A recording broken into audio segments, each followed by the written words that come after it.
दोस्तों, आप सबका स्वागत है हमारे चैनल फिल्मी ईल पर, जहां हम आपको फिल्मों की रोमांचक कहानियों से रूबरू कराते हैं। आज की विशेष वीडियो में हम एक दिलचस्प ऐतिहासिक पृष्ठभूमि पर नजर डालेंगे, मराठा और मुगल इतिहास के उन क्रूर संघर्षों और घटनाओं का जिन्होंने समय की दिशा को बदल दिया। मूवी शुरुआत होने के पहले मैं आपको कुछ बताना चाहूंगा।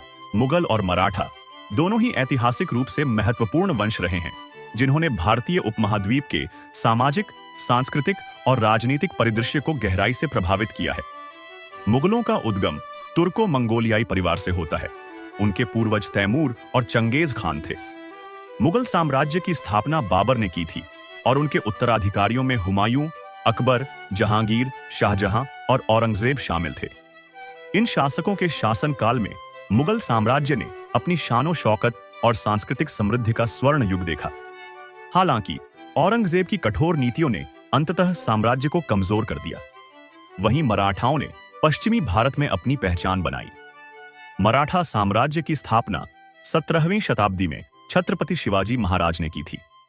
शिवाजी के बाद के मराठा सम्राटों में संभाजी महाराज प्रमुख हैं और मराठा वंश कई प्रभावशाली परिवारों में विभाजित था, जैसे कि भोसले, गायकवाड़, पवार और शिंदे।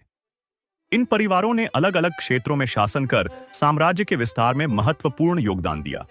छावा फिल्म संभाजी महाराज के जीवन को दर्शाती है, जो मराठा साम्राज्य के दूसरे छत्रपति बने और अपने पिता की वीरता और नेतृत्व को आगे बढ़ाया। उन्होंने मुगलों सहित कई शत्रुओं के खिलाफ साहसपूर्वक संघर्ष किया और इसी के साथ तो मूवी की शुरुआत में हमें दिखाया जाता है कि जिस दौरान दुनिया के अन्य हिस्सों में इंसान अपने अस्तित्व के लिए संघर्ष कर रहा था, भारत में एक महान परंपरा आकार ले रही थी, जहां हर धर्म के लोग परिवार की तरह रहते थे। लेकिन इस मंदिर पर बुरी नजर पड़ी।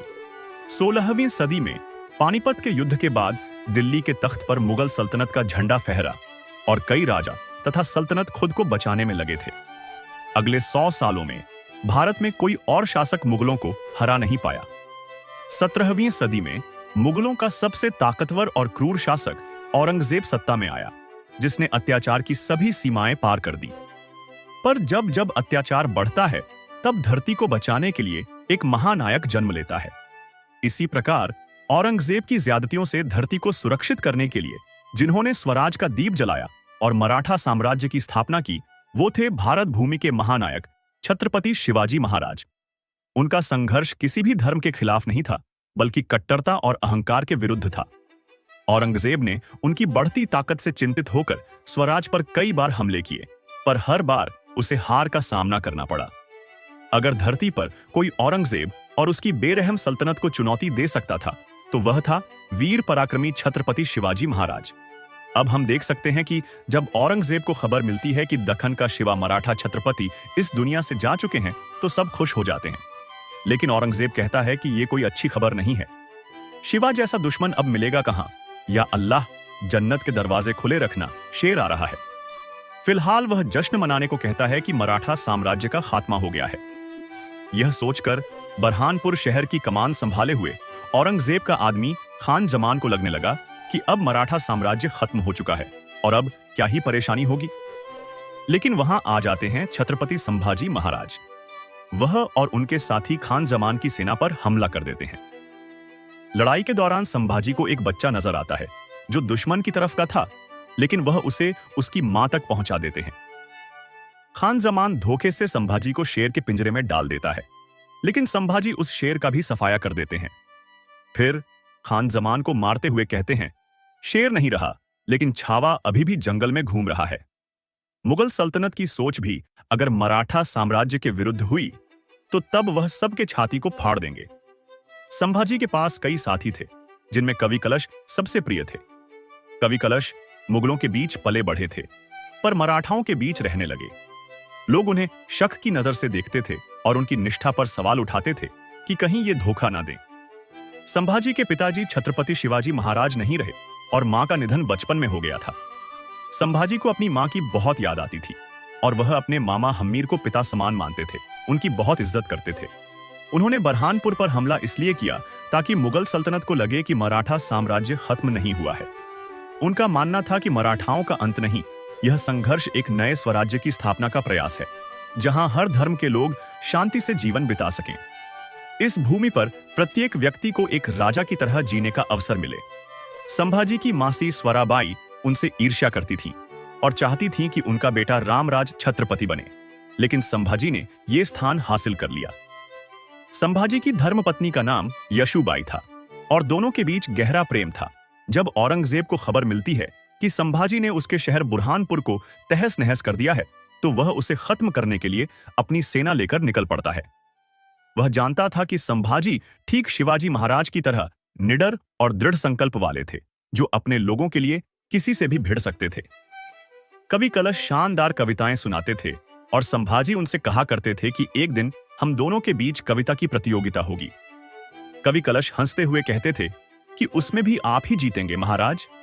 संभाजी कभी कभी सोच में पड़ जाते थे कि वे मित्र हैं, सेवक हैं या उनकी छाया। कवि कलश कहते थे कि हम नमक हैं महाराज, जब और जहां जितनी आवश्यकता हो हमें प्रयोग कर लीजिए। संभाजी हंसते हुए कहते कि फिर तो हम तुम्हें दुश्मन के घाव पर लगाएंगे। यशुबाई के भाई गणोजी और कानोजी आग्रह करते हैं कि उन्हें गिरक के प्रशासन का पूरा अधिकार सौंप दिया जाए, क्योंकि आपके पिता ने हमारे पिताजी से वादा किया था। यशुबाई कहती हैं कि उन्होंने ऐसा कुछ वादा नहीं किया था। गणोजी कहते हैं कि इसका मतलब या तो हमारे पिताजी झूठ बोल रहे हैं या आपके पिताजी। यह सुनकर संभाजी नाराज हो जाते हैं कि उनके पिता के बारे में ऐसी बात कैसे कह दी। उनकी शेर जैसी गर्जना सुनकर सभी चुप हो जाते हैं। संभाजी को सूचना मिलती है कि अकबर उनसे मिलना चाहता है। सोचने वाली बात यह थी कि आखिर अकबर ऐसा क्यों चाहता है। संभाजी ने एक जासूस औरंगजेब के इलाके में छोड़ रखा था, जो बताता है कि 8 लाख की फौज, 50,000 घोड़े, 30,000 हाथी और करोड़ों की संपत्ति लेकर एक तगड़ी सेना इतिहास में पहली बार किसी को ढूंढने निकली है। संभाजी कहते हैं कि अगर औरंगजेब कहीं भटक जाए तो उसे किसी भी तरह हमारी ओर मोड़ देना, तब तक हम अकबर से मिलकर आते हैं। जब संभाजी अकबर से मिलने जाते हैं तो वह बताता है कि आपके परिचित ही आपको खत्म करना चाहते हैं। संभाजी की मासी सोराबाई ने अकबर को संदेश भेजा था कि वह उनके दुश्मन संभाजी को समाप्त कर दे, फिर मिलकर वे आपके दुश्मन औरंगजेब को खत्म कर देंगे।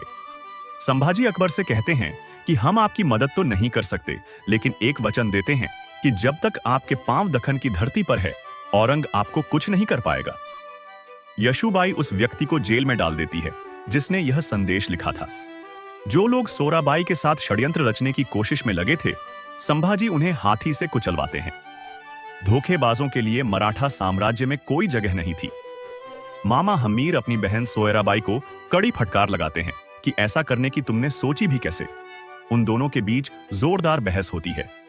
सोयराबाई का सपना अपने बेटे को छत्रपति बनाने का चूर चूर हो गया। अब हमें दिखाया जाता है कि औरंगजेब बुरहानपुर पहुंचता है, जिसे पूरी तरह उजाड़ा जा चुका था। वहां कुछ भी नहीं बचा था। खान जमान अभी भी जीवित था। औरंगजेब उससे कहता है कि हमारे अब्बू शाहजहां ताजमहल हमारे भाईजान दारा सिखों के सिर पर सजाना चाहते थे। हमने वह सिर काट दिया और उसे सजाकर अब्बू को तोहफे में दे दिया। हमने शाहजहां को मारा नहीं, बल्कि कैद किया। 8 साल उस कैद से ताजमहल को देखते देखते अब्बू की जान निकल गई। अब एक 24 साल का लड़का हमारे सबसे खूबसूरत शहर को कब्रिस्तान बनाकर चला गया और तुम कुछ नहीं कर पाए।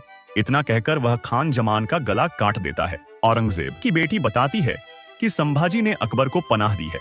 औरंगजेब कहता है कि हमने पूरे खानदान की लाश पर खड़े होकर यह ताज पहना था। अब यह ताज हम तभी पहनेंगे जब उस संभा की चीखें पूरे हिंदुस्तान में गूंजें। जहां जहां भगवा रंग नजर आए उसे लाल कर दो। देखते ही देखते चारों तरफ बर्बादी का माहौल छा गया और औरंगजेब के आतंक से लोग दर्द से चीख पुकार कर रहे थे। बच्चे, बूढ़े, महिलाएं, मर्द, किसी को भी बख्शा नहीं जा रहा था। अब संभाजी अपने सिपाहियों के साथ मिलकर योजनाएं तैयार करने लगते हैं कि कैसे औरंगजेब की फौज को रोका जाए। उसकी सेना विभिन्न दलों में बंटकर हर शहर पर आक्रमण कर रही थी। संभाजी भी अपनी एक टोली बनाते हुए चतुराई से हर एक अलग अलग दल पर आक्रमण कर उनका समाप्ति करने लगते हैं। सोयराबाई की तबीयत बिगड़ने लगी थी और उनका देहांत हो जाता है। संभाजी निरंतर हमला किए जा रहे थे। औरंगजेब की सेना जितनी थी, अब उससे आधी बची थी। अकबर संभाजी के साथ खड़ा था। औरंगजेब की रातों की नींद उड़ चुकी थी। बुरी खबरें मिलती जा रही थीं। औरंगजेब की सेना अकबर के ठिकाने की जानकारी पाकर वहां हमला कर देती है, लेकिन अकबर किसी तरह अपनी जान बचा लेता है। अकबर को महसूस होता है कि यहां रुकना खतरनाक है, तो वह संभाजी को बता वहां से 9-2-11 हो जाता है। इसी बीच संभाजी को खबर मिलती है कि वई की लड़ाई में मुगलों से मुकाबला करते करते उनके मामा हमीर शहीद हो गए। यह सुनकर संभाजी को बेहद दुख होता है। मामा हमीर वही थे जिन्होंने संभाजी को तलवारबाजी सिखाई थी और इतना योग्य बनाया कि वह दुश्मनों से लड़ सके। हर कदम पर उनका साथ रहता था, लेकिन आज उनका साथ छूट गया। धीरे धीरे कई शहरों के प्रमुखों ने मुगलों के साथ हाथ मिला लिया था, लोभ के चलते। औरंगजेब अकलूज में जमकर बैठा था। संभाजी कहते हैं, खबर फैलाने को कहो कि मराठाओं की 10,000 लोगों की सेना पुणे से होते हुए अकलूज की ओर बढ़ रही है। दक्खन के सभी प्रांत प्रमुखों को आदेश दे दीजिए कि आकर हमसे मिलें। संगमेश्वर में योजना यह थी कि संभाजी संगमेश्वर में सभी मराठाओं को एकत्र करके चुपचाप अकलूज की तरफ बढ़ेंगे, औरंग का अंत करने के लिए। जब उसकी सेना पुणे में इंतजार कर रही होगी 10,000 लोगों की फौज का, जो कि वास्तव में वहां थी ही नहीं, संभाजी संगमेश्वर पहुंचकर जोश से भरा भाषण देते हुए सबको स्वराज के लिए लड़ने का जज्बा भरते हैं। रात में कुछ सैनिक देखते हैं कि घाट से होकर कुछ लोग जा रहे हैं। ध्यान से देखने पर पता चलता है कि वे तो औरंगजेब की सेना है जो संभाजी की तरफ बढ़ रही है। संगमेश्वर पहुंचने का सबसे छोटा रास्ता वही था जिससे औरंगजेब की सेना आगे बढ़ रही थी। सबके मन में सवाल उठता है कि उन्हें यह रास्ता कैसे मालूम हुआ।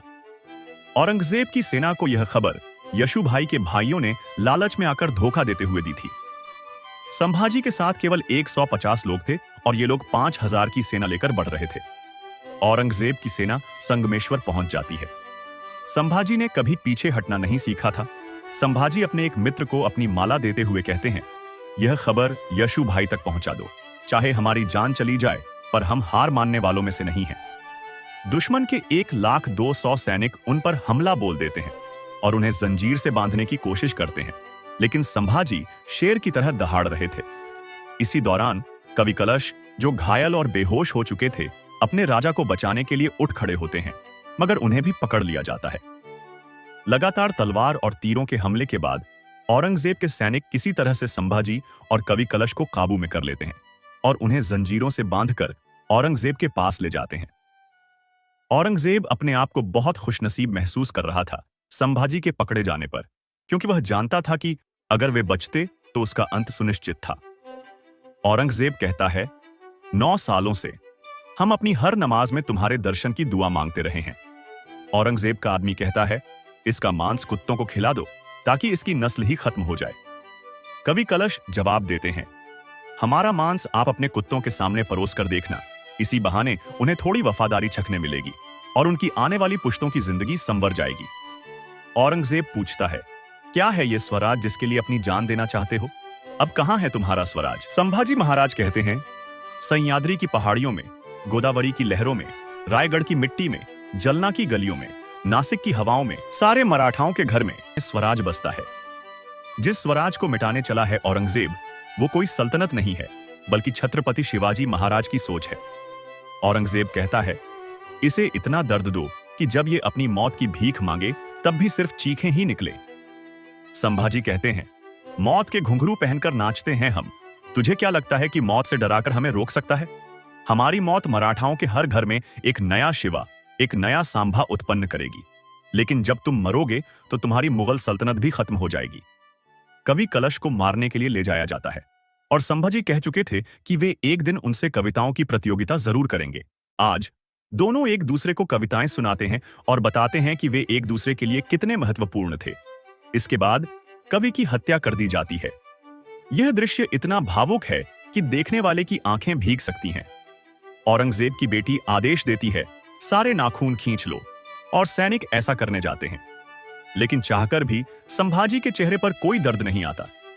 वे स्वयं अपनी मुट्ठी खोलते हैं और कहते हैं, कर लो जो करना है। सैनिक उनके नाखून खींचकर निकालते हैं। दर्द के बावजूद वे उसे अपने चेहरे पर नहीं दिखाते। उधर रायगढ़ में यशुभाई और पूरा परिवार संभाजी के लिए प्रार्थना कर रहा था। सब हैरान थे। उस असहनीय दर्द के बावजूद संभाजी के चेहरे पर कोई पीड़ा नहीं थी। संभाजी अपने परिवार की यादों में खोए हुए अपने दर्द को भुला देते थे। अब उनके घावों पर नमक लगाया जा रहा है। शारीरिक रूप से उन्हें प्रताड़ित किया जा रहा था ताकि वे दर्द से चीखें, मगर वे कायर नहीं कहलाना चाहते थे। उनकी आंखों में डर का कोई अंश नहीं था। तभी औरंगजेब उनकी आंखें निकालने का आदेश देता है। आंखें निकालने वाला खुद घबरा रहा था, पर संभाजी मुस्कुराकर संकेत देते हैं कि लो, निकाल लो। कोई और होता तो मर जाता, पर उनकी जुबान से उफ तक नहीं निकली। औरंगजेब कहता है, हमसे हाथ मिला लो, मुगलों की ओर आ जाओ, जिंदगी बदल जाएगी, बस धर्म बदल लो। संभाजी कहते हैं, हमसे हाथ मिला लो, मराठाओं की ओर आ जाओ, जिंदगी बदल जाएगी और धर्म भी नहीं बदलना पड़ेगा। यह सुनकर औरंगजेब नाराज हो जाता है। औरंगजेब की बेटी कहती है, इसकी जुबान काट दो, लो यह भी कर लो, पर मैं झुकूंगा नहीं। उनकी जुबान भी काट दी जाती है और वहां खड़े सभी लोगों की आत्माएं कांप जाती हैं। यह दृश्य देखकर और दूसरी तरफ किसी को तो छत्रपति बनाना ही था। वह जगह खाली नहीं रह सकती थी और यशुभाई को ही सब निर्णय लेना था।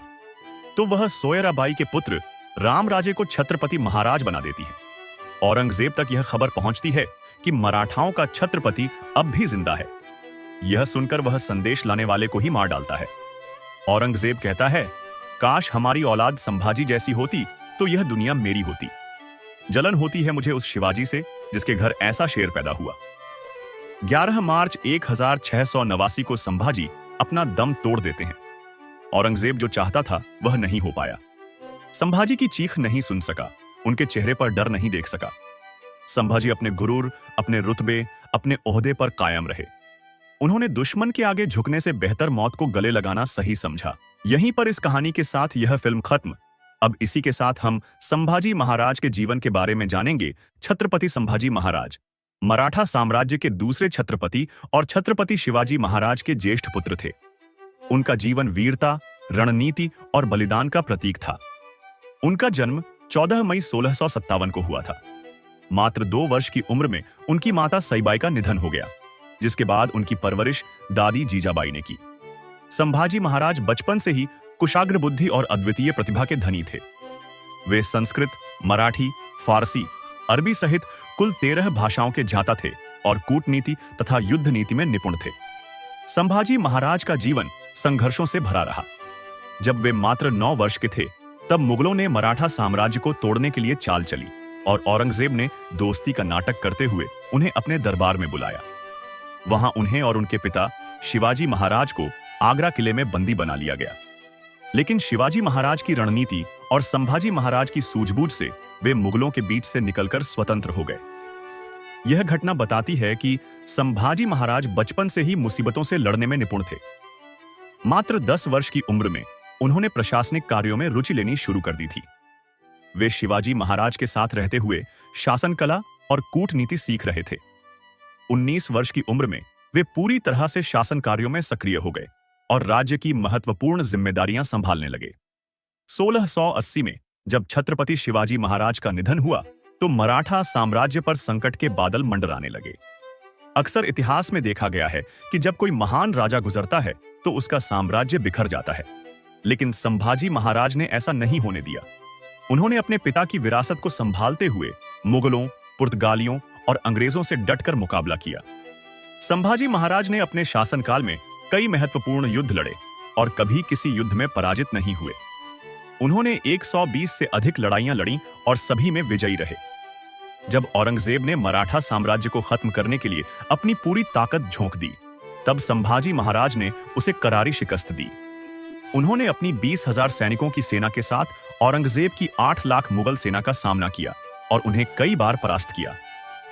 उनकी युद्ध नीति इतनी प्रभावी थी कि उन्होंने मुगलों को उत्तर भारत से दक्षिण भारत तक उलझाए रखा, जिससे राजस्थान, पंजाब और बुंदेलखंड में मुगलों की पकड़ कमजोर पड़ने लगी और भारतीय राज्यों ने फिर से स्वतंत्रता की ओर कदम बढ़ाए।